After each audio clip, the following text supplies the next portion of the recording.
Ok, estamos de volta com o programa Em Pauta aqui pela sua TV Canção Nova, hoje conversando sobre esse tema realmente interessante, não é, que desperta paixões, inclusive que é a crise ou a tensão aí que já perdura um bom tempo entre os três poderes constituídos, legislativo, executivo e o judiciário, não é? Você tem acompanhado as notícias e tem percebido.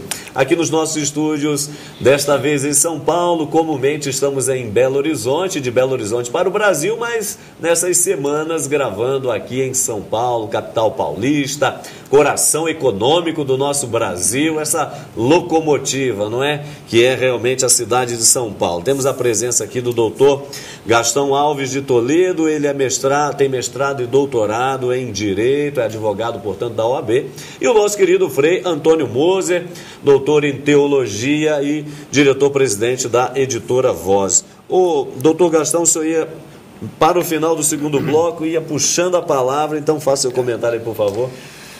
Para dizer o seguinte, esse comentário que o Frei Moser fez é muito apropriado, porque nós devemos levar em consideração o seguinte: o parlamentar no sistema brasileiro, ele não representa só aqueles que o elegeram, ele representa toda a nação. É um conceito que veio da Constituição Francesa de 1791.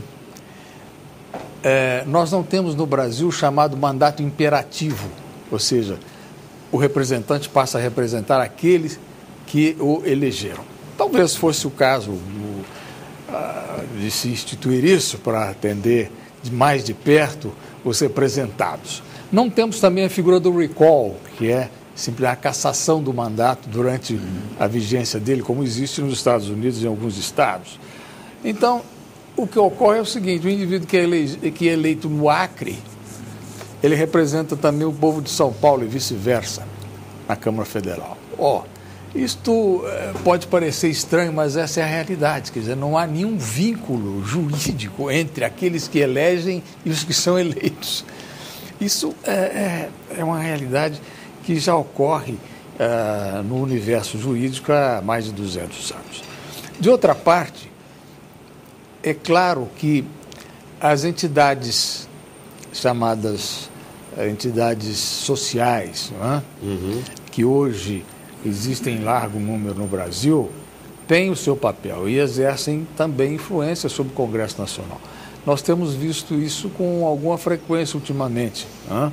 Organizações sociais e tudo mais, além dos sindicatos de toda a ordem que existem no país. Estas atividades, eu diria que essas pressões sobre o comportamento do legislativo são muito legítimas. Isso existe em todas as democracias. Não há nada de errado, pelo contrário. É por aí que o povo pode pressionar os legisladores a fazer ou a deixar de fazer alguma coisa. E existe até um procedimento no Congresso Nacional que são as propostas legislativas populares, né? Subscritas por um número X de eleitores que podem ser levadas ao Congresso Nacional. Esse é um mecanismo introduzido também na Constituição de 88. E parece que há mecanismos para fazer com que o Congresso Nacional ouça a sociedade. Para além disso, eu diria que há um certo distanciamento, né? Uma vez que o indivíduo está em Brasília, ele tende a se distanciar do interesse nacional. Por que do interesse nacional? Porque, como eu disse, ele representa toda a nação. Para um deputado avaliar o que seja o interesse nacional em determinada circunstância não é muito fácil. Ele teria que ter um conhecimento muito bom do país como um todo, dos problemas, das demandas, região por região e tudo mais. Isso agora, esse critério eleitoral, doutor, essa é uma das críticas que constantemente voltam. O critério eleitoral, por exemplo, no tocante à candidatura, e aí nós tivemos as últimas eleições, analfabetos, semi-analfabetos. Nós estamos falando de pessoas que querem legislar, fazer leis, melhorar, progredir e assim por diante. Como que isso é possível a partir de uma situação como essa, onde a lei dá essa abertura para que qualquer pessoa de boa vontade, mas nem sempre boa vontade significa capacidade, de mudar, tentar ajudar o país a melhorar? É verdade, você teria que falar no tão tão comentada reforma política, né? Que mudaria o critério de eleições, né? Mudaria o critério de indicação dos candidatos, acabaria com o sistema proporcional que hoje enseja esse tipo de situação, onde um indivíduo muito votado num partido pequeno é capaz de levar meia dúzia junto dele sem voto nenhum. Né? Isso realmente é uma extravagância que precisa ser excluída do nosso sistema. E vai depender do Congresso fazer ou não alteração. Há pressões muito fortes para que seja feita várias propostas, a propostas em andamento e tudo mais. Vamos esperar que um dia isso seja feito. Tá certo. Nós vamos aqui para escutar uma vez mais o pessoal nas ruas e perguntamos, né, qual é o problema da democracia no Brasil? Será que ela tem problema? Vamos ver o que o pessoal respondeu. Acompanhe, por favor. Eu não acredito na democracia por conta da corrupção que existe hoje no país. A democracia brasileira, ela existe, é atuante para todos os cidadãos brasileiros que exercem o seu direito de democracia. Acredito. Olha, por ser cidadão de bons princípios, a gente sempre tem que acreditar na democracia, porque caso contrário a gente termina todas as esperanças do homem, né? Democracia é fundamental para a nossa existência. Não. Assim, porque é muita corrupção, injustiça, né? Maldito homem confia nas pessoas, assim. Tem pessoas honestas, sinceras, autênticas, né? Verdadeiro, mas eu não acredito, não. Quando uma pessoa só prioriza o dinheiro, né? Esquece do ser humano, esquece das outras pessoas, esquece até de Deus, né? Não acredito não, porque é tudo errado. É um fingimento muito grande. As pessoas é tratado como escravo, escondido. Não. Porque eu acho que tem muita corrupção isso aí, né? Engana muito, vende muita palavra que não é verdadeira. Não. Eu acho que é muita corrupção, tá tudo errado. Começam pelos políticos e acho que deve existir uma reforma geral na democracia brasileira. Olha, o Frei Moisés não está falando aqui de democracia no final já do nosso programa, e isso também nos chama a atenção enquanto igreja. Você que está nos acompanhando sabe que a igreja, por exemplo, usando essa expressão, não é democrática, ela é hierárquica. A igreja tem uma hierarquia. Nós estamos falando de um processo aqui, quanto civil, que é, ou pelo menos tende ou quer ser democrático. Acho que valeria a pena aí Muito bem colocado, Padre Hamilton. Agora eu gostaria de voltar às intervenções que foram feitas. Que descrédito à nossa democracia. Não sei se vocês escolheram aqueles que criticam o momento atual ou foi assim aleatório. Não, foi livre, aleatório. Não é? Vai pegando pelas ruas, não editamos. Exatamente isso que eu queria. Agora, você vê como se insiste na corrupção.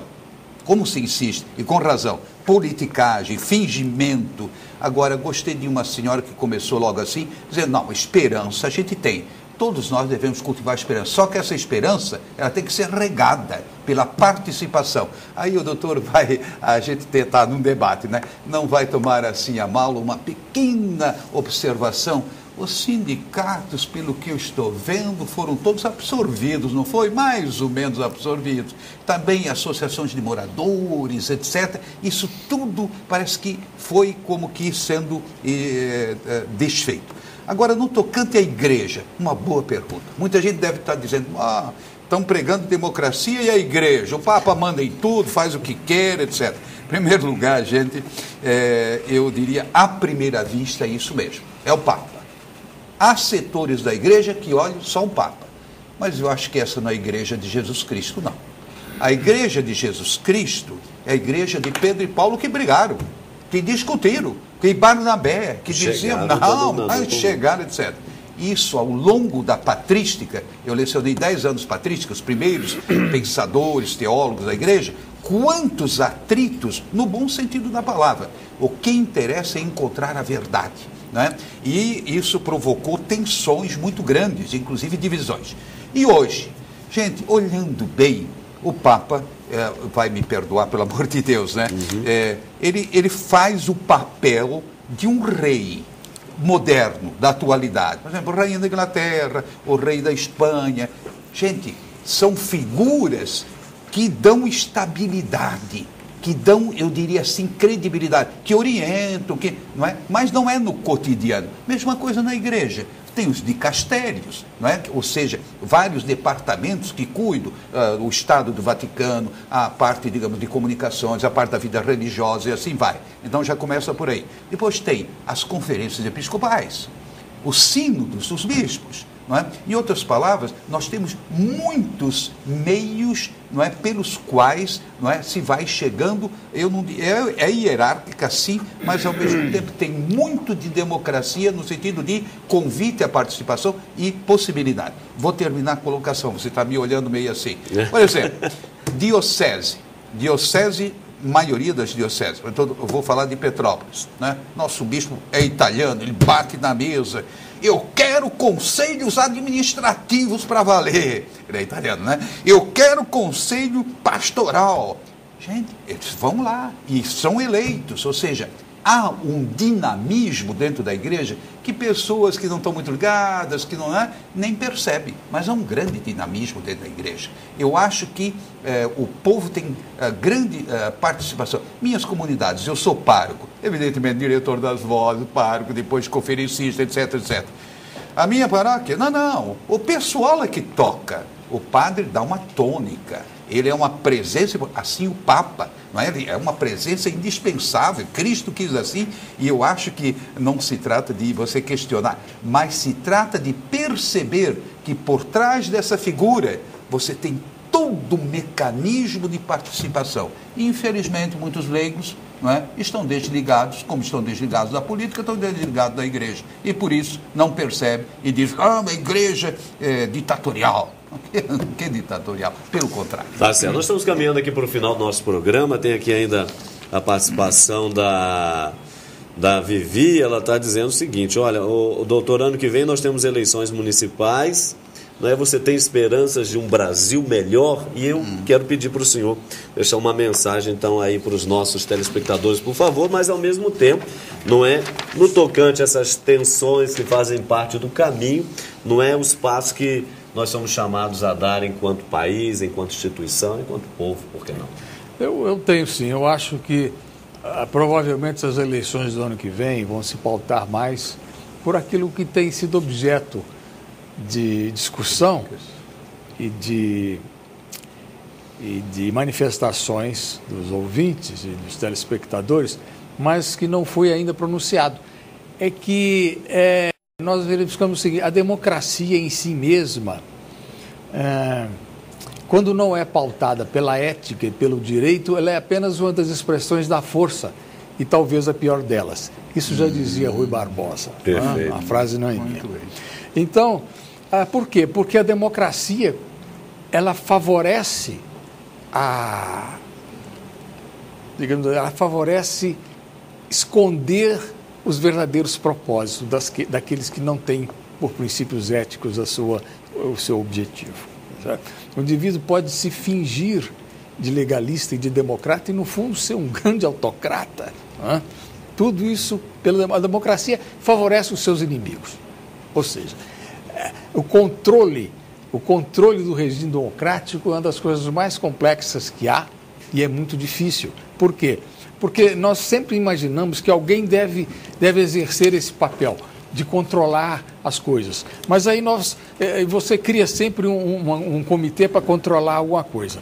E cria um outro para controlar aquele comitê. Então vem aquela pergunta que os romanos já faziam: qui custodia custodes? Quem vai controlar os controladores? Quer dizer, isto é a ausência do elemento ético daqueles que representam o povo, daqueles que lidam com a coisa pública. Enquanto isso não for restaurado, você pode fazer qualquer mudança legislativa que quiser, pode ter a melhor Constituição do mundo, não vai funcionar nada disso, porque o que está por trás disso é a formação dos homens que lidam com o poder. Se você não conseguir mudar isso, não adianta. Qualquer outra coisa fica completamente difícil. Fica impossível e fica assim como nós estamos vendo agora. Doutor Gastão, muito obrigado, viu, pela sua participação aqui. Frei Moço, por favor. Senatus Populusque Romanus, o Senado e o povo de Roma. Está na hora de acordar, povo, né? E a mesma coisa em termos de igreja, a mesma coisa. Eu gostei muito das colocações do doutor, realmente, e, sobretudo, pontualizou no final. Se as pessoas não mudarem, né, as instituições também não Porque vão mudar. as instituições são compostas pelas pessoas. A instituição é uma abstração. A instituição não existe como matéria, ela é composta de pessoas. Por isso, claro, fica aí, não é o convertei-vos, não é? É para todos, quer dizer, se não mudarmos enquanto pessoas, não teremos com certeza um país e com certeza um mundo melhor. Para você que quer construir um Brasil melhor, um mundo melhor, um grande abraço, um ótimo final de semana e até a nossa próxima sexta-feira, se Deus quiser. Até lá!